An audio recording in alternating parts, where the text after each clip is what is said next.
Hey, Isaiah, how would you evaluate your first game for the Lakers? Um, I mean, individually, I think I played okay, but I wish we would have came out with the win. That would have been even better. But we'll learn from this and figure out ways to win down the stretch. Knowing this is a young team, we made a few key mistakes defensively down the stretch that probably cost us the game. But we'll learn from it, watch the film, and figure things out. But I like the pace of this team. I like the energy the guys bring, and I mean, coach did the best job he could. I mean, for me to put me in position to play to my strengths and without like only knowing a couple plays.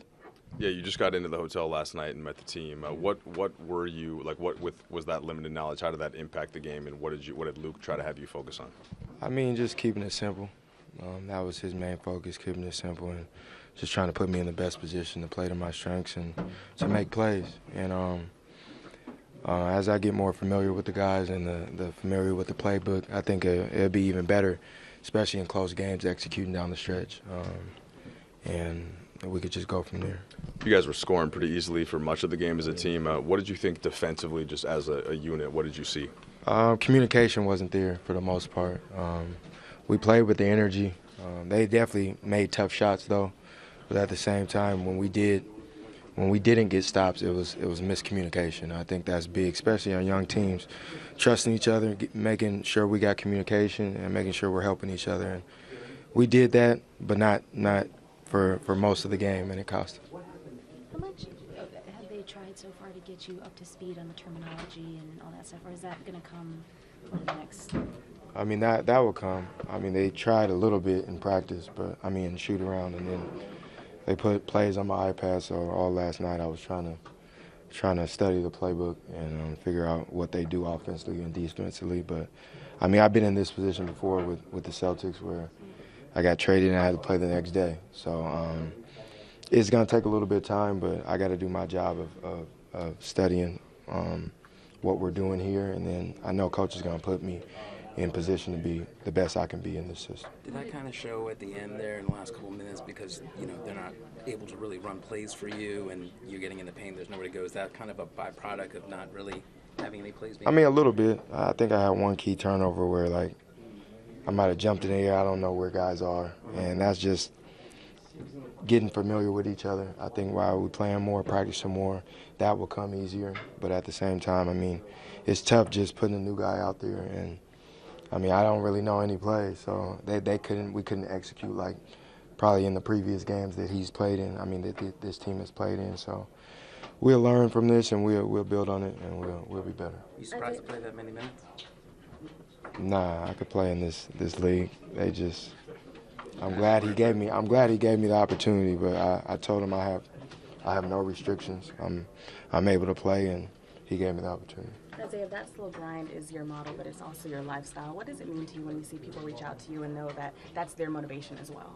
The slow grind is a lifestyle. I mean, life is a slow grind. No matter what you want to be in life or accomplish, it's not going to come like this. It's slow and steady grind. So, I mean, that's been my motto the last 8-9 months because I've really been on a slow grind. So it's just something that I guess inspired people that's on their own grind and just know to keep pushing through whatever you're going through. Did it give you a little boost to immediately hit a three as soon as you came in the game?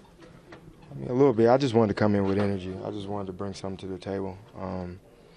Felt like I got my powers back playing on this team now. So I just wanted to bring that energy, bring that intensity, and make plays. And then the ball happened to go in. Any early impressions, I guess any teammates in specific, just the guys that you think you can kind of work with, and just even though it was just one night a game? I mean, not really. All these guys is talented, man. I watch from afar, like when I wasn't on the team. Brandon Ingram, Kuzma, Julius Randle always been a tough cover. The list goes on. I like playing with Lopez. I think I can help him out a lot. I mean, I think when it comes to the mental side of things, he gets on himself a lot. And I just tell him to keep pushing, man. You're a big part of this team, and we need you. So a lot of young talent, and I'm excited to be a part of this. Last two questions. What do you focus most on as you're getting on the plane, going back to L.A., figure out a place to stay, like all that.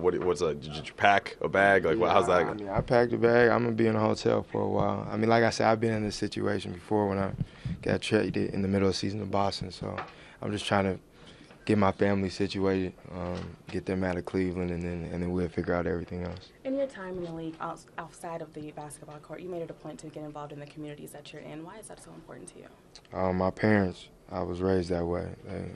At a young age, I was always taught to give back when I had something, give to others. And I told myself when I was successful at anything in life that I wanted the communities I was a part of, I wanted to be in the community, not just a basketball player. I wanted to show my face and show the kids and the community that I'm just like them. Julius, offensively, everything seemed to click. You guys put up basically 130 points. What happened on the defensive end? Get stops, lack of communication. I think it's pretty much like communication. You know, we didn't just talk about our switches and stuff like that. You know, we were in scramble mode the whole night, and we didn't do enough consistently. You had almost a triple-double. Why do you think the offense worked as well as it did tonight? Offense wasn't a problem. You know, we can put up points. We're talented players. It's defensive end. You had a new player, Isaiah, and he played a lot of minutes, played great on offense. Was that part of the defensive adjustment, getting used to playing with someone new? Nah, man, it's not on IT. It's on all of us. We all didn't bring it on the defensive end, and I started with me and Josh, I think. We didn't talk out, some communications on reds. So definitely take responsibility on that, and I think it had a trickle-down effect the rest of the game. So we just got to be better from the start of the game. Is that an easy fix? Really easy. It's just communication. We just got to talk to each other. There's key defensive plays down the stretch where we just didn't talk to each other. That could have made stops, and we just didn't talk. There's a couple of games here now. What is it about playing in your hometown that you just kind of have big games here? I don't care where it is. I'm just going to try to bring it every night. Just be consistent as possible. End of a 4-game winning streak for you. How do you get back on the horse? Got to get back to defending. When we lose these games, it's because we don't defend, and that's where we hang our hat on the defensive end. So just got to get back to defending. Luke, what do you think happened with the defense tonight? We stopped communicating. It was. I'm not sure why, but it was simple. Things we've been doing really well, things we've done all year long. We stopped doing tonight. So it's unfortunate. Had a good chance tonight, let it get away. Give them credit, they played well, they hit a lot of shots. But we got to get back, get home and get back to work.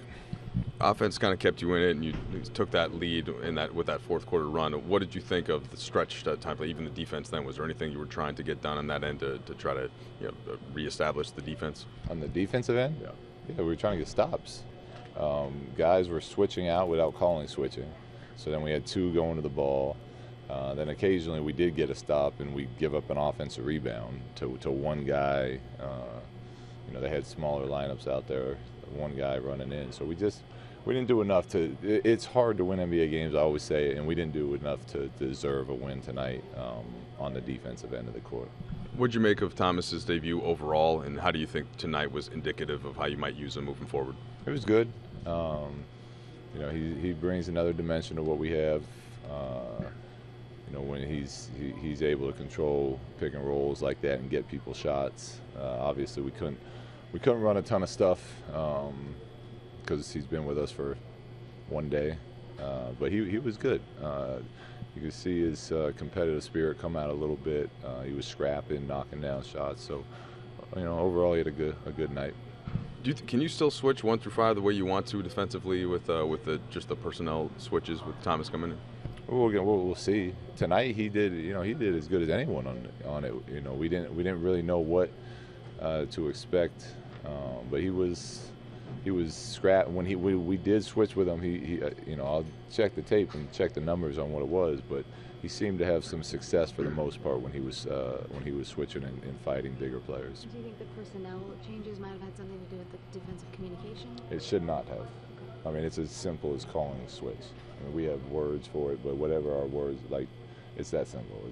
And a lot of times it was guys that have been here all year. I mean, Channing didn't play tonight, so he was the only one out there, and he wasn't out there all game. So a lot of times it was just our own guys that were just not communicating, and then once we did, we didn't do a good job of individually defending our man. They were driving, kicking us all night, and frustrating. But we did some good things on offense, so we'll break down the tape and learn from it and get back after it. Let me just stop the presses and stop playing games right now. We're 2 hours away from the NBA's trading deadline, and let me tell you what's been going on. Isaiah Thomas, Channing Frye, and a protected first-round pick of the Cleveland Cavaliers have been traded to the Los Angeles Lakers for Jordan Clarkson and Larry Nance Jr. Rodney Hood from the Utah Jazz has just been traded to Cleveland. I'm hearing, and I just called the news desk at ESPN, I got sources in South Beach that tell me Dwayne Wade is about to return to Miami. He's about to rejoin the Miami Heat. I mean, I don't know what to say. I really don't know what to say. It's time for Straight Talk, brought to you by Straight Talk Wireless, best phones, best networks, no contracts. See, it's days like today where you're happy to do the show in L.A., Cleveland, and various other markets throughout the United States of America, but you're depressed as a native New Yorker because there's absolutely nothing to talk about when it comes to the New York Knicks. Kristaps Porzingis is gone. You got idiot callers calling up, complaining about some dude named Hernan Gomez being traded as if we give 2 cents. And in New York, it doesn't matter. The basketball iconic town that this is, with Rutgers Park, West 4th Street, and everything in between, and damn it, they don't have a basketball team that's worth talking about. Los Angeles Lakers don't have that problem. Cleveland Cavaliers don't have that problem. Because if you're the Cleveland Cavaliers, Isaiah Thomas is now gone. Channing Frye, so what? Nice guy. We wish him nothing but the best. And as he joked around on Twitter, when you go 0 for 6, they'll trade your ass. That's a quote from him. I'm not speaking in profanity over the airwaves. It's the quote. The bottom line is this. You're the Cleveland Cavaliers. It's a simple question. Does the addition of Jordan Clarkson, does the addition of Larry Nance Jr., does the addition of Rodney Hood, does the addition of all those 3 dudes propel you to the NBA Finals? My answer would be yes. Does it give you a championship? My answer would be hell no. But I got to give credit where credit is due. Credit to Dan Gilbert for allowing it. Credit to Kobe Altman for making it happen. Credit to LeBron James for approving it. These are all good things for Cleveland. These are all good things. Ladies and gentlemen, Clarkson can play. He's not a scrub. He's not somebody that can't get it done. He can come off the bench for you. He can do some point guard, even though he doesn't have a point guard. He's not a point guard. He can play some point for you. He can clearly put the ball in the hole. He's athletic. He's not rife with a bunch of drama. He can get it done for you. If you are Larry Nance Jr., I got to admit to you, I'm very, very surprised that Magic Johnson approved letting him go. Now, clearly, you're Magic Johnson, you're maneuvering because Isaiah Thomas being let go. We got to remember, if he arrives with you with the Lakers, his numbers come off the books at the end of the season. Plus, you get a draft pick. So you got all of that going on. You can't ignore that. But I'm surprised that he let go of Larry Nance Jr. because Larry Nance Jr., he's youthful.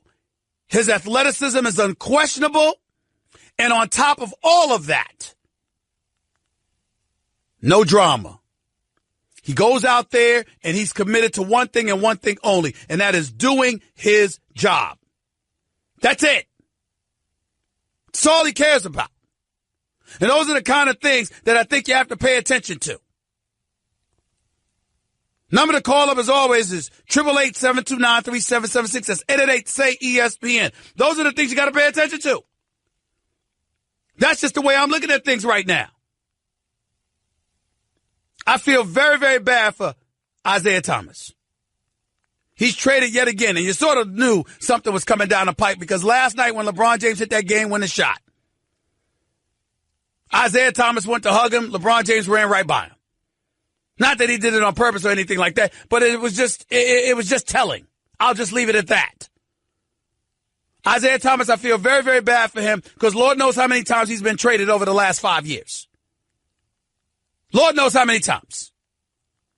But what I will tell you is these moves make the Cavs better. It's undeniable. It really, really is.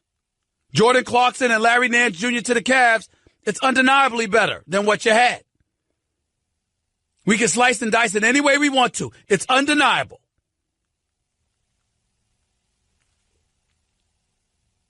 And then I look at Rodney Hood, and this guy ends up going to Cleveland. And oh, by the way,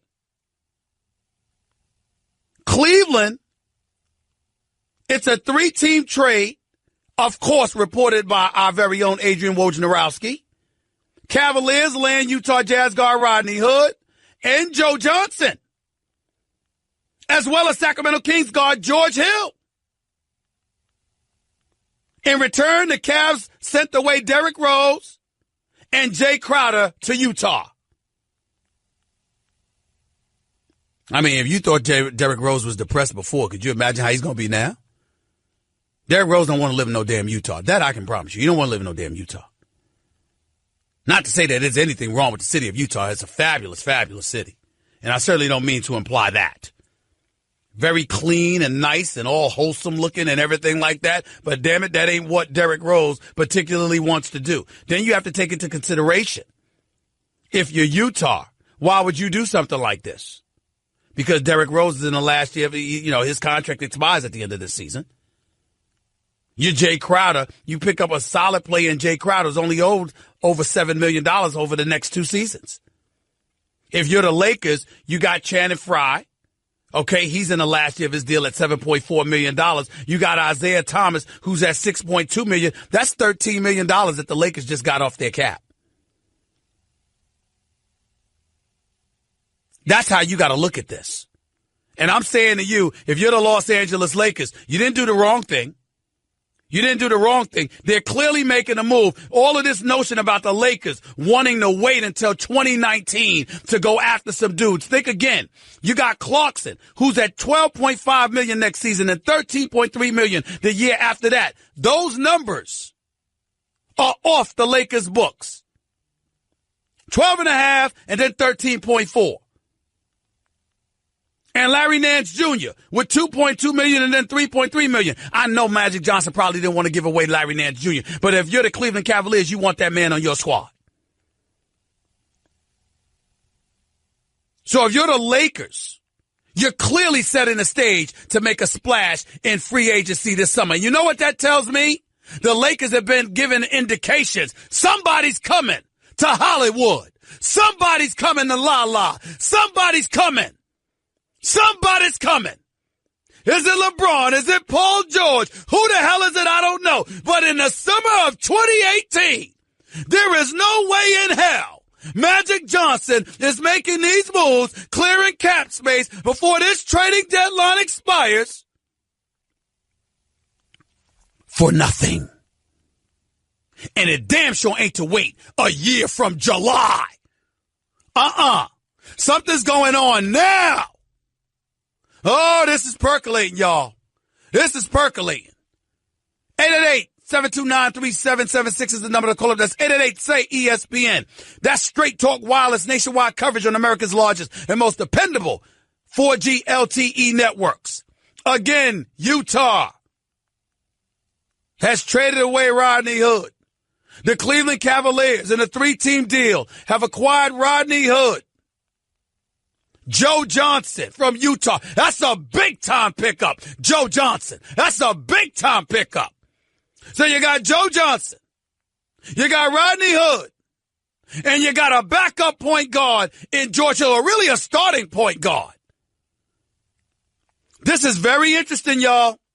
This is very, very interesting. I must confess. 888-SAY-ESPN is the number to call up. Oh, I got more. We just getting started. And by the way, I told y'all, I reported that Dwayne Wade, I'm told, is about to head on back to South Beach. Stick around. You're listening live to the Stephen A. Smith Show, ESPN Radio. You're listening to the Stephen A. Smith Show podcast. ESPN Radio is presented by Progressive Home Insurance. Get your quote at Progressive.com today. 888-729-3776 is the number to call up. That's 888-SAY-ESPN. You want to know what's going on with these NBA trades? I called in the Dwayne Wade return to Miami. Adrian Wojnarowski confirmed that, and obviously he's got everything else because he always does, being as great as he is. Just looking at the timeline here, he talked about how the Lakers sent Jordan Clarkson and Larry Nance to the Cavaliers. The Cavaliers sent Isaiah Thomas and Channing Frye to the Lakers for Clarkson and Nance. The Cavaliers also sent this 2018 first-round pick in the deal to the Lakers.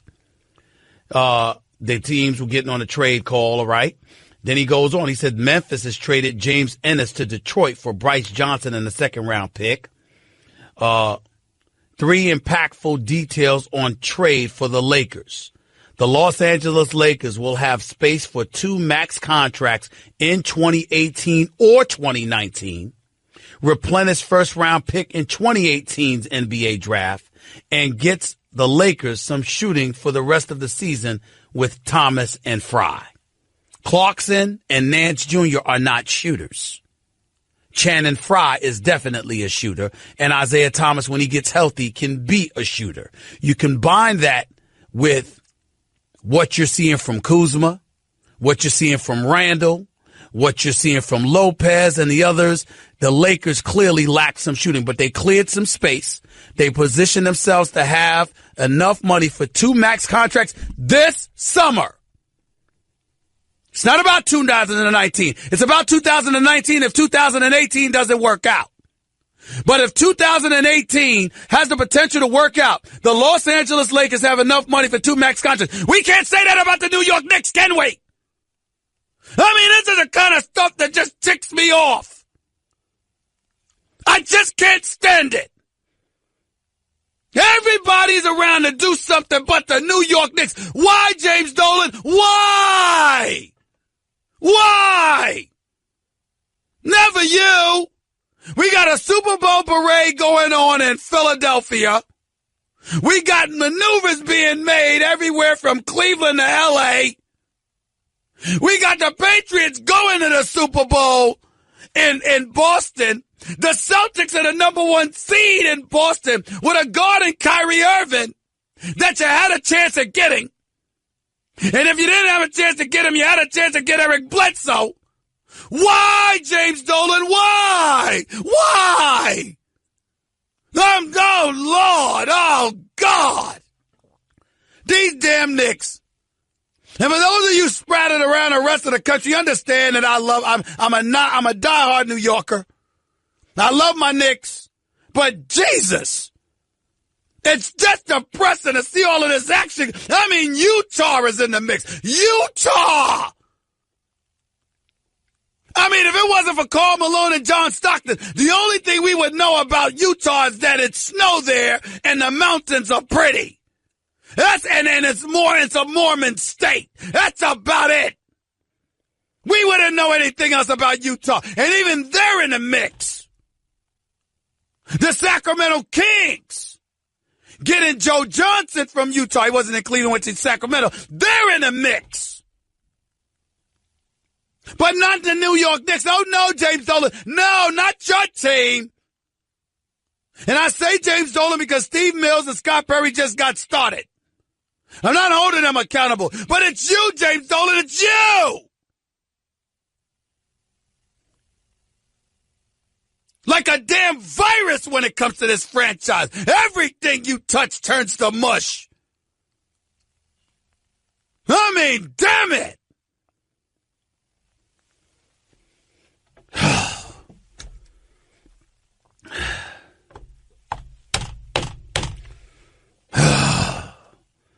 (888-729-3776). That's 888-SAY-ESPN. Also, Cleveland sent Iman Shumpert, a former New York Knick.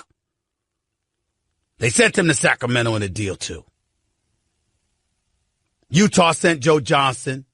Cleveland sent Jay Crowder and Derrick Rose to Utah. If you thought Derrick Rose was depressed before, Lord have mercy. I don't know how you're going to feel now. Cleveland also acquired Rodney Hood from Utah and George Hill from Sacramento. So Cleveland basically has 4 new players. They got Clarkson, they got Larry Nance Jr., they got Rodney Hood, they got George Hill. D. Wade's gone, so his relationship with LeBron James is no longer a distraction to the rest of the team that LeBron just shoved aside because he loved his boy D. Wade so much. Now they can get back to the business of basketball for this stretch run. Let's see how everything unfolds. 888-SAY-ESPN, that's 888-729-3776. Andrew in L.A., you're live with Stephen A. Talk to me. Stephen A., how's it going, my brother? Yeah, I'm all right. Go ahead. I mean, we got a good day, Stephen A. There's trades. Well, I know the Knicks. But we got a good day. You got work, Stephen A. Trades going down. I'm downtown L.A. Magic's delivering. Rob's delivering. They said they was going to clear cap space. I'm sad to see Larry Nance go. Sad to see Clarkson go. But we got that cap space cleared up. And like you said, Magic doesn't pull this move without some assurances on the side. You know what I'm saying, Stephen A.? So it's a good day. It's more of an excuse for you to come out to La La Land, Stephen A. So hold on, wait a minute. I'm out there a lot, and I'll be out there all next week. Don't you worry about me in L.A. I'm out in L.A. all the time. Half the time I'm there, I don't even tell y'all. I'm right in town. You see what I'm saying? Because I got to lay low. Because my celebrity is elevating, is heightening, and all of that other stuff. But I'm not a Hollywood kind of guy. I'm an L.A. kind of guy. Just like I'm a New York kind of guy. But I ain't for the celebrity and stuff. You see what I'm saying? I'm about the work. If you in Manhattan Beach, then, Stephen A., the drinks are on me next time, Stephen A. Well, I appreciate that, but you're going to have to come to L.A. I don't need to go all the way out to Manhattan Beach to have a good time in L.A. Palm trees and the sunshine are everywhere. I do love L.A., I must admit that. It is special. Very, very special. But I'm a native New Yorker, heart and soul, bro. Even when the weather stinks because it's freezing, I still love New York. It's up to me. It's up to me. Let's go to Iz in New Jersey. You're live with Stephen A. What's going on? Hey, what's up, Stephen A? Talk to me. The show every day, man. You're the man. Thank you, man. Go ahead. I just wanted to say, I think it's amazing that all these moves for the Cavs, like, yeah, it makes them better, but it's also about, like you said, fixing that locker room culture. I was watching the game yesterday, and before, like you said, after LeBron hit the shot, Isaiah couldn't even get a hug, and it looked like it was just, by chance. But if you look at a couple plays before, when LeBron made, I forgot, it was a layup off the baseline, Isaiah's there with his arms in the air trying to call for the ball, and he's, like, kicking and screaming because nobody's throwing him the ball. So it's like that you could see how he had just, like, the whole team was ready to get rid of him, just ready to let go, Well, he didn't have it. He didn't have it, man, because, he's got to recover from that hip injury. Let's not disrespect Isaiah Thomas. We know the brother can play. It's not like he can't play. When he's healthy, he's a miniature dynamo. But, you can't overcome 5'9", but so much, at least not on the defensive end of the floor. And that's just the reality of the situation. There's no way around that. No, of course. I didn't mean about his game. I just meant in terms of his. I just feel like he wasn't meshing with that locker room. He was just. I felt maybe toxic for the locker room. His personality didn't mesh with something. It's not even about him. It's just he didn't fit in there. But yeah, man, I appreciate you taking my call. Just one more thing. Go Johnnies. All right, my man. Yeah, listen. Did you talk about St. John's? The St. John's Yes, Storm, sir. Red Storm?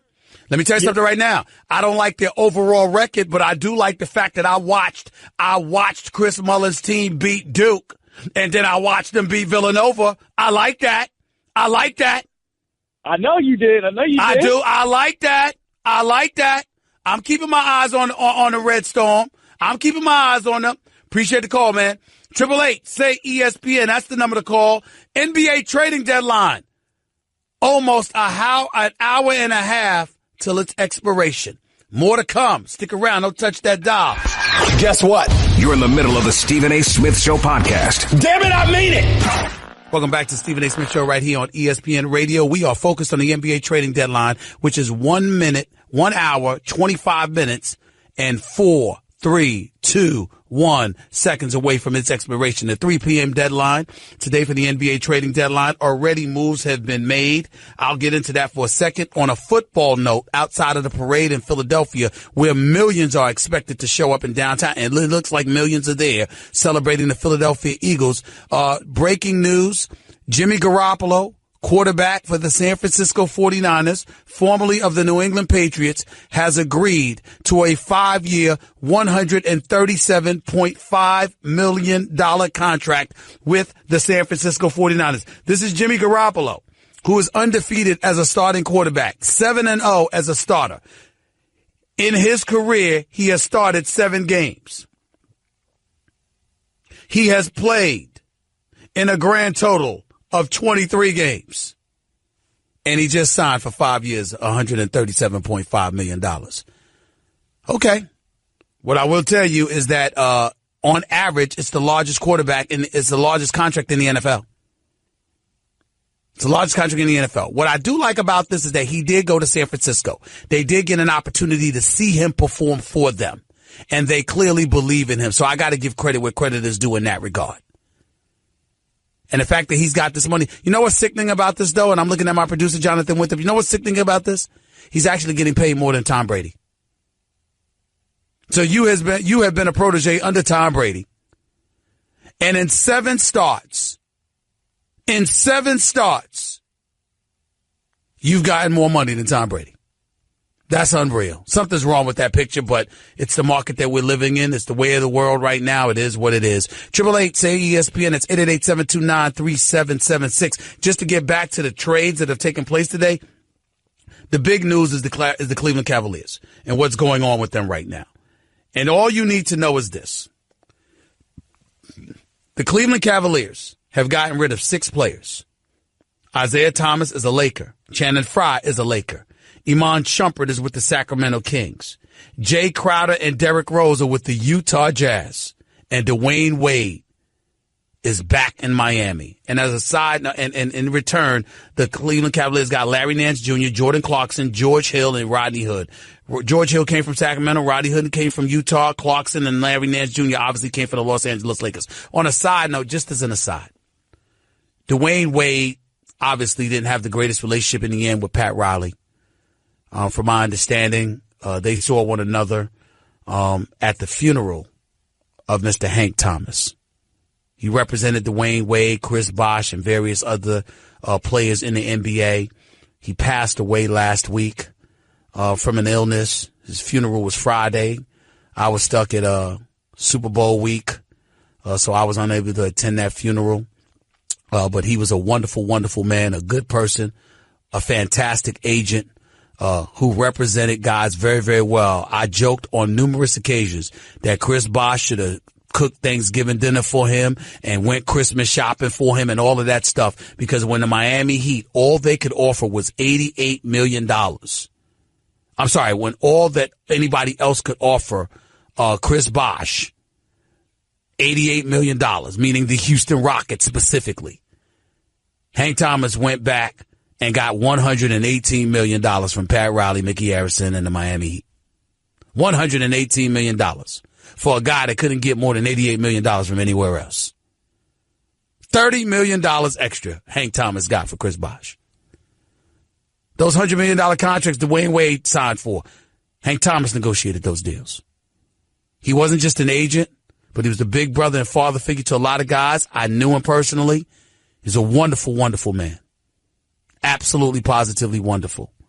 My heart goes out to his lovely wife and his family, and to the NBA agent community. Believe it or not, even though these guys get your money and all of that other stuff, it's a lot of these guys that are really, really good guys that actually genuinely care about the players that they represent. A lot of them do. And they deserve to be credit for that. Anytime you hear about an agent, you're ready to excoriate them and say they're scums of the earth and all of that other stuff. That certainly is not the case with most of them. And it most definitely was not the case with Hank Thomas. He was a wonderful agent. He was a wonderful man to all and everyone who knew him. And he's going to be incredibly, incredibly missed. And my heart goes out to his family, and my heart goes out to D-Wade, because D-Wade loved that man. He's a good man, and we're going to miss him. 888-SAY-ESPN. That's 888-729-3776. More of the Stephen A. Smith Show on ESPN Radio, with 1 hour and 19 minutes remaining for the NBA trading deadline. This is where it's at. This is the spot. Don't touch that dial. Stick around. It's Stephen A. on ESPN Radio. Guess what? You're in the middle of the Stephen A. Smith Show podcast. Damn it, I mean it! Stephen A. Smith Show, ESPN Radio in the house with you right before the NBA trading deadline has expired. Congratulations to the Los Angeles Lakers, clearing enough cap space to make sure they've got enough space for 2 max contracts, not just one. In both 2018 and 2019, we'll see what they do with it. The Cleveland Cavaliers, with the acquisition of Rodney Hood, with the acquisition of Jordan Clarkson, with the acquisition of Larry Nance Jr., okay, with the acquisition of George Hill, ultimately as far as I'm concerned, they've done enough to get back to the NBA Finals. Not to win it, but to get back to the NBA Finals. Seems like Dan Gilbert ain't going to let LeBron James have the excuse of a dysfunctional franchise. He's going to say, hey, you got enough pieces, figure it out, get it done. So that's something else to take into consideration. Hour number 2, at the start of hour number 2, Caron Butler, former NBA player, recently announced his retirement. Really good guy, tough as nails. Used to play for the Washington Wizards, by the way, as well before Gilbert Arenas ruined that franchise, at least for a little while. Caron Butler will be on the show with us to talk about himself and to talk about these NBA trades that have taken place. And, of course, the Love Doctor. We'll be paying y'all a visit. Obviously sponsored 1-800-FLOWERS. Valentine's Day approaching. You got folks in the world of sports with love on their mind. They reaching out to the Love Doctor. You know, the segment I stole from Martin Lawrence when he did that Love Doctor segment on the show, Martin, which was hilarious. Now get on out of here. I'm the Love Doctor. It's a lot of fun. But people call up for advice. I ain't talking about myself. Don't look for me to practice what I preach to you. None of your business what I do. But don't mean I can't give damn good advice. I'm going to be on the Steve Harvey show tomorrow morning. I used to do the Strawberry Letters with Steve Harvey. Damn it, he wrote a best-selling book. Some of it was based off the advice I gave.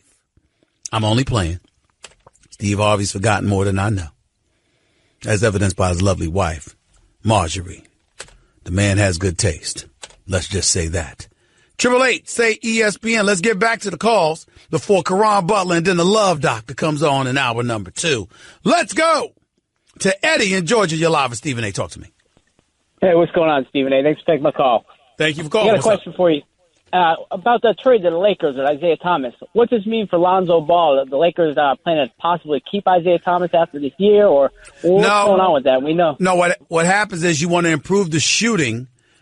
Because the Achilles heel is that the Lakers is arguably the worst three-point shooting team in the league. So that was problematic for them, and they wanted to clear cap space. And not only that, they picked up a first-round pick from Cleveland. Cleveland's first-round pick, not the one they got from Brooklyn, but the other one that's going to be like the 28th, 29th pick in the draft. That's what the Lakers ultimately have. So you're going to look at Isaiah Thomas getting some minutes and playing and what have you.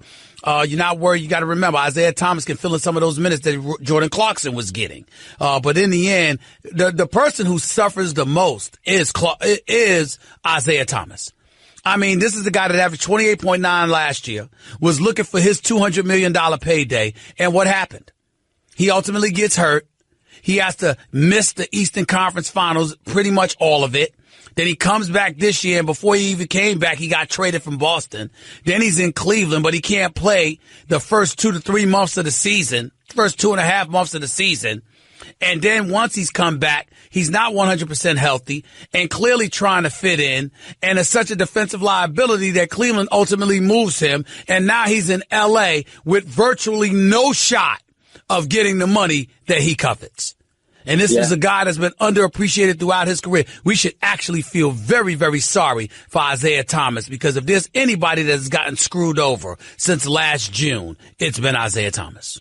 Yeah, and he gave it all for Boston last year. He really did. He gave it all. But he got hurt. It's a business. He wasn't 100% healthy. And let's face it, you didn't think that he was better than Kyrie when Isaiah Thomas was healthy.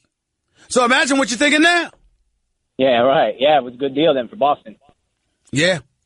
There you go. Appreciate the call, man. Thank you so much. Let's go to Ray in Brooklyn. You're live with Stephen A. Go ahead, Ray. Stephen A. Smith, as always, man, it's an honor to chop up sports with an elite such as yourself, brother. Thank you. Go ahead, my man. Thank you.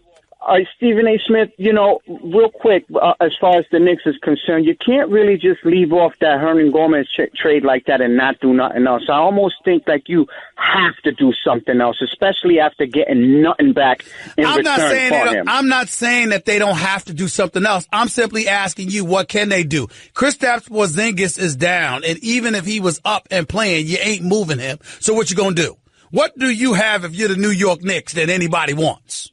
Well, I mean, you got to get rid of Q. Q is not a horrible player.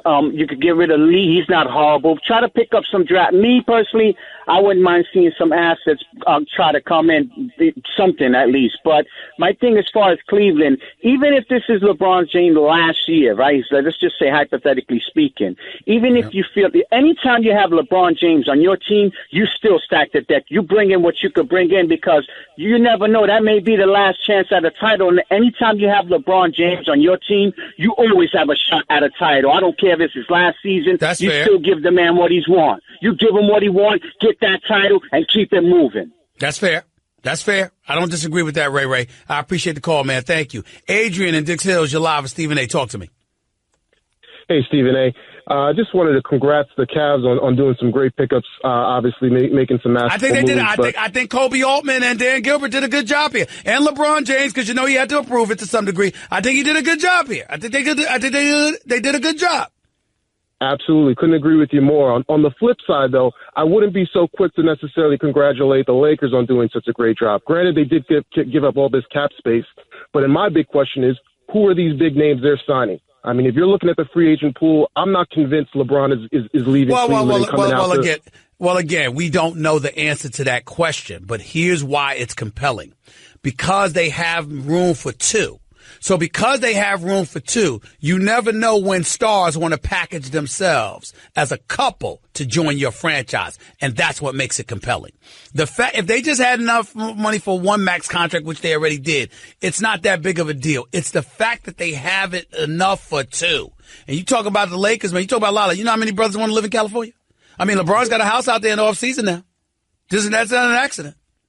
I agree, but I don't see Paul George leaving OKC either. He's almost, all but committed there. I mean, you're looking at, the free agents there. I'd be interested to see who they could pair, whether DeMarcus Cousins or who have you. We'll have to wait and see.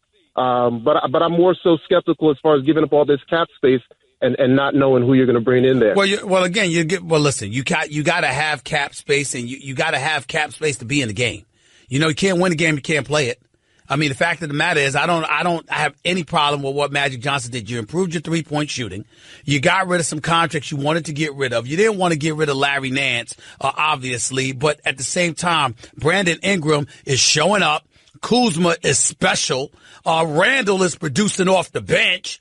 If you could get anything from Lonzo Ball, it's all a plus. So that's just the way I look at it. 888 say ESPN. It's 888-729-3776. Hour number 2 up next. Caron Butler, the love doctor, of course. And back to your calls about this NBA trading deadline, which ends at 3 p.m. today Eastern Time. You are listening live to the Stephen A. Smith Show, ESPN Radio. That's just a sample of what you'll hear on the Stephen A. Smith Show. Weekdays at 1 p.m. Eastern on ESPN Radio and the ESPN app.